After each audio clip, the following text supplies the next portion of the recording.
हरिओम। एक बार एक दंपत्ति मियाँ बीबी एक रेस्टोरेंट में खाना खाने गए। रेस्टोरेंट में बैठ के उन्होंने अपना ऑर्डर मंगाया। पत्नी ने डोसा मंगा लिया और पतिदेव ने छोला भटूरा मंगा लिया।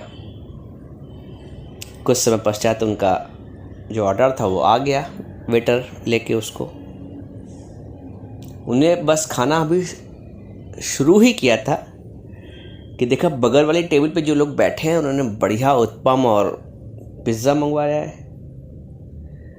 और जब उनकी दृष्टि बगल वाली टेबल पे गई तो एक मन में आया, यार हम भी काश यही मंगवा लेते। छोला भटूरा तो घर में ही बना के खा लेते हैं। वो जो उत्पम उनको दिखा सजा हुआ, उसमें चला गया मन कि काश हम भी ये मंगवाते। और ये अक्सर होता है, जब आप अपनी टेबल पे जो ऑर्डर करते हैं वो आ जाता है, जब आप बगल की टेबल पे देखते हैं तो आपको लगता है अरे काश हम भी ये भी मंगवा लेते। होता है, इट्स नेचुरल। आपने कोई फ्रिज मंगवाई और आ गई, आपको बहुत पसंद है, लेकिन जब पड़ोसी के यहाँ कोई दूसरी फ्रिज आ गई तो आपको लगा रही यार ये फ्रिज मंगानी चाहिए थी, इसमें ज़्यादा अच्छे फीचर्स हैं, इसमें ज़्यादा फैसिलिटीज़ हैं। तो एक जनरल टेंडेंसी है मनुष्य की कि दूसरे के पास क्या है वो ज़्यादा बेहतर लगता है। कारण ये है कि आपने जो मंगाया टेबल पे, उससे अच्छा आपको दूसरे की टेबल का लगा। तो इसको हम इस तरह भी कह सकते हैं कि आपको पता ही नहीं कि आपको चाहिए क्या। आपको ये पता ही नहीं है कि आपको चाहिए क्या। जब यही नहीं पता है तो संतुष्टि कैसे आएगी? आप सदैव असंतुष्ट रहोगे, क्योंकि जो वृत्ति है वो सदैव बाहरी बाहर भागती है, वो सदैव दूसरा ही दूसरा देखती है। तो जब बहिर्मुख वृत्ति है, जिसको दूसरे की टेबल पे जो आया है वो ज़्यादा अच्छा लग रहा है और अपना कम अच्छा लग रहा है, तो ऐसा व्यक्ति संतुष्ट कब और कैसे हो सकता है? जिसकी वृत्ति बाहर है, जिसको ये नहीं पता है कि हमें चाहिए क्या। और ये एक बहुत बड़ा जीवन का अज्ञान है, व्यक्ति के जीवन का, मनुष्य के जीवन का, कि उसको ये पता ही नहीं कि हमें चाहिए क्या।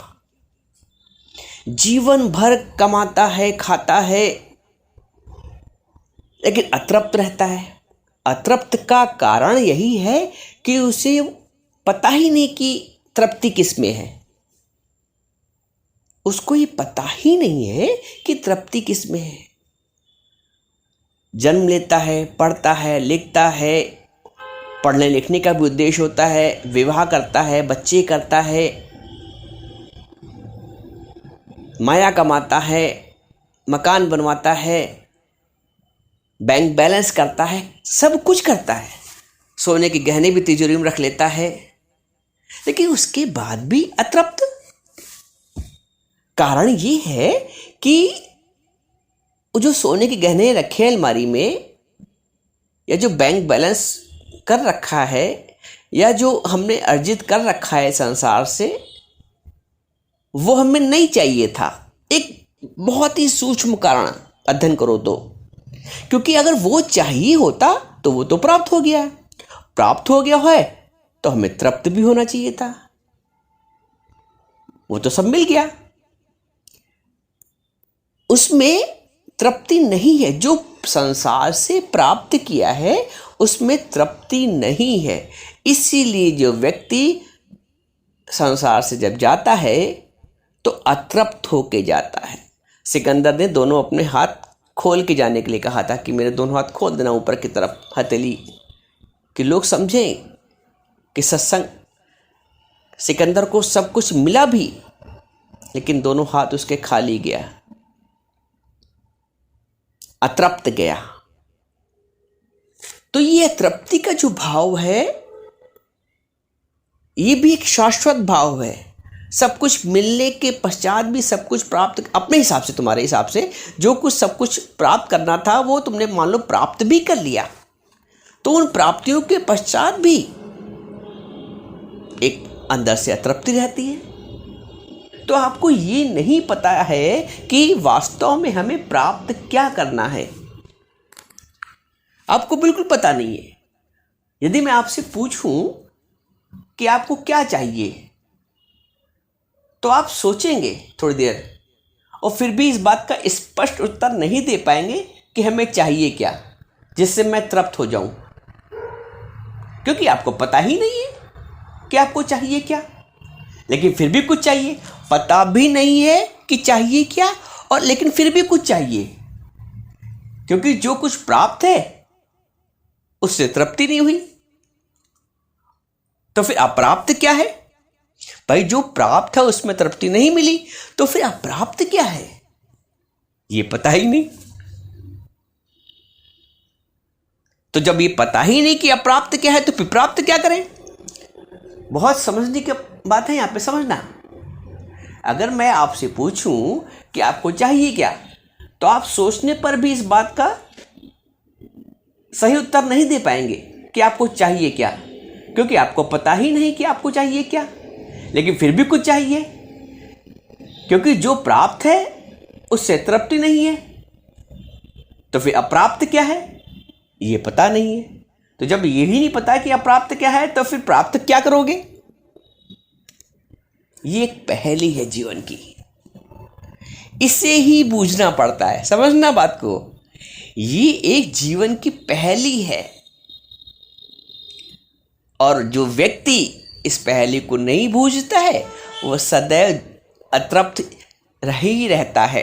अतृप्त ही जन्मता है और अतृप्त ही अपने प्राण छोड़ता है, क्योंकि पहेली को उसने बूझा नहीं। तभी नानक जी ने एक जगह बोला है कि एक बूझे तो सदा पाक, एक ना बूझे तो सदा ना पाक। सिर्फ एक को बूझना है, एक को समझना है।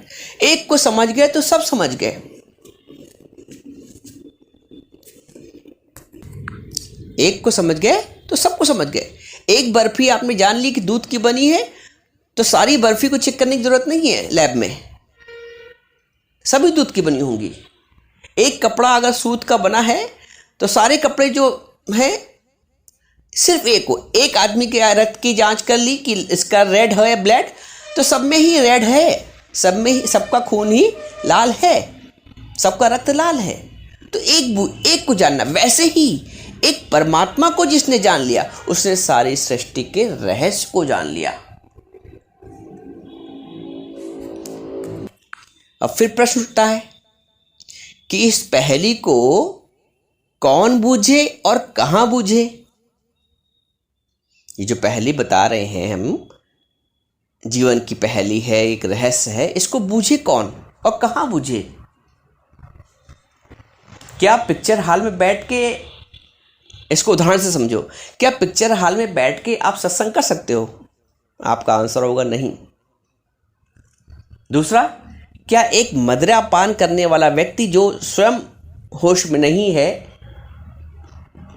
वो दूसरे को होश में ला सकता है? या एक व्यक्ति जो स्वयं सोया हुआ है, क्या दूसरे को जागृत कर सकता है, जगा सकता है? आपका आंसर होगा नहीं, क्योंकि पिक्चर हॉल में बैठ के सत्संग नहीं कर सकते हैं।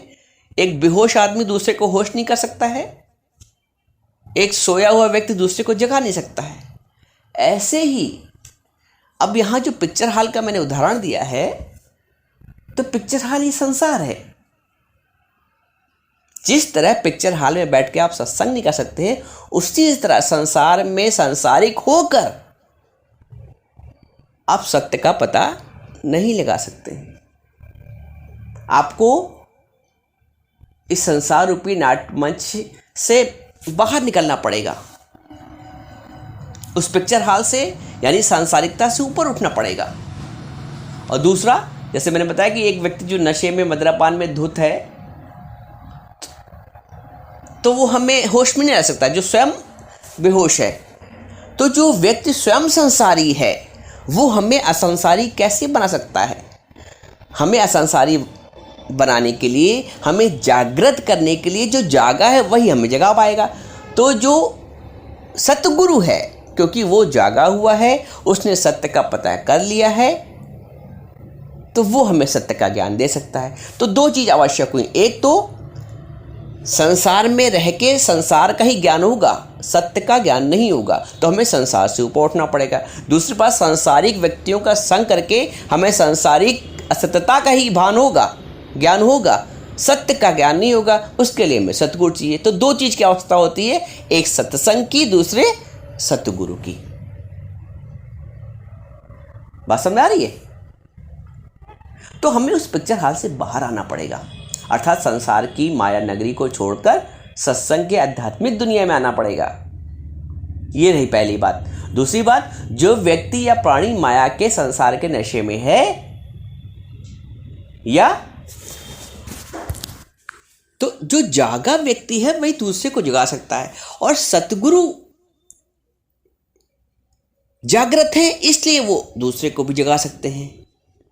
तो इसलिए सत्संग और सतगुरु जीवन की दो आवश्यकताएं मूलभूत हैं।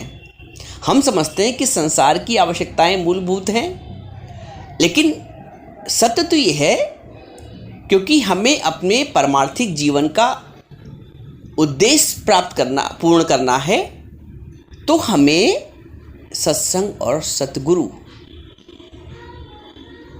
ये दो चीज़ों की आवश्यकता होती है। हम सब कुछ प्राप्त कर लेते हैं जीवन में, लेकिन सत्संग और सतगुरु से दूरी बनाए रखते हैं। कोई कहता भी जरा से सत्संग चलें, अरे सत्संग ये कोई उम्र है। मुझसे भी बहुत लोगों ने कहा, छोटा था साहब, कभी 15 साल 16 साल की उम्र है, सत्संग की उम्र है।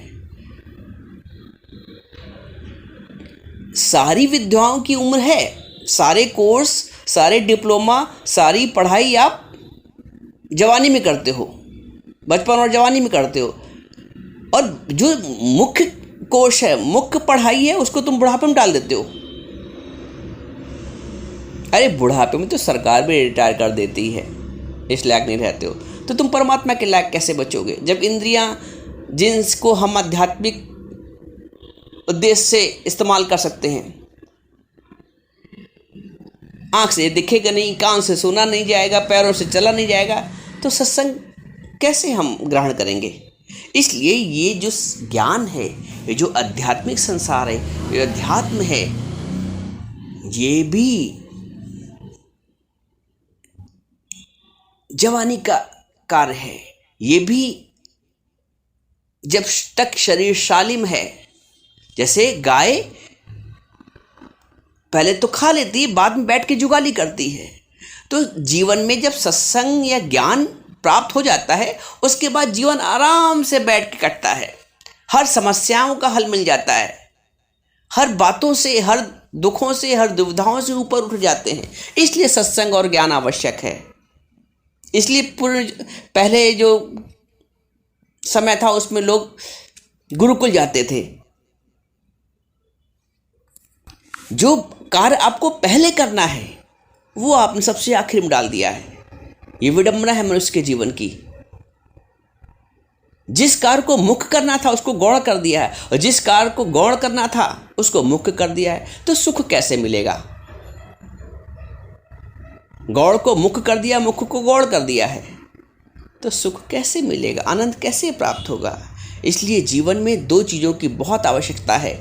एक तो सत्य का ज्ञान अर्थात सत्संग, और दूसरा सतगुरु।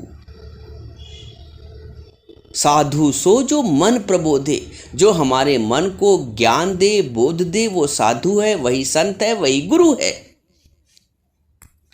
तो गुरु बताएगा हमें चाहिए क्या, वरना संसार में बिना गुरु के हमें सब कुछ प्राप्त भी हो जाता है, तब भी अतृप्ति रहती है, तब भी कुछ चाहिए, और क्या चाहिए ये पता भी नहीं होता है। क्या सब कुछ प्राप्त भी हो गया है फिर भी कुछ अप्राप्त है? गुरु हमारी इस पहेली को बूझता है। गुरु बताता है कि तुम्हें चाहिए क्या, तुम्हारे जन्म का उद्देश्य क्या है। तुम्हारे जन्म का उद्देश्य है सत्य को जानना, परमात्मा को जानना, जन्म मरण के चक्र से मुक्त होना,